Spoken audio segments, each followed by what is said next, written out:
मुंबईत आज ठाकरे बंधूंची जल्लोष सभा होणार आहे।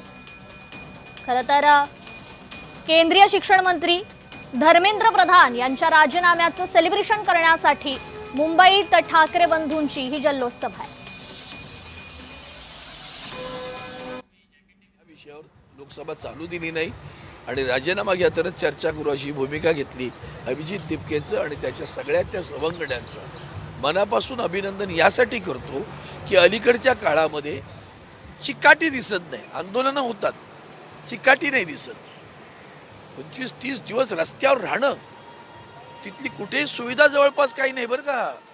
अतिशय हालापेष्टा सहन करून ही मुलं तिथे थांबलेली आहेत। अनेकदा ते व्यासपीठ तोडलं गेलं, पडदे लावून कसे पांढरे फडके लावून त्या वांगचुकला म्हणजे त्यांचा मॉरल ज्याला आपण म्हणतो नीतिधैर्य खच्ची कसं करता येईल याचे सगळे प्रयत्न झाले, तरी सुद्धा झुरळं परत येत राहिली बरं का।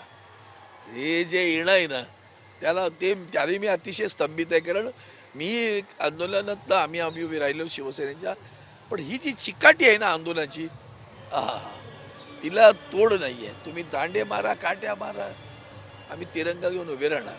म्हणून आदरणीय उद्धवजींचं, आधी राजसाहेबांचं आणि खास करून त्याला समर्थन शब्दांनी नाही दिलं तर कृतीतून उद्धवजींनी दिलं, राजसाहेबांनी दिलं। इथंच आदित्यजींच्या नेतृत्वाखाली प्रचंड मोठी निदर्शनं झाली आणि तरुणाई इथं जमली।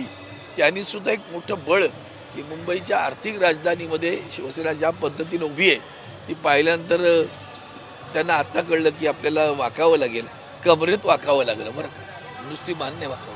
Thank you sir.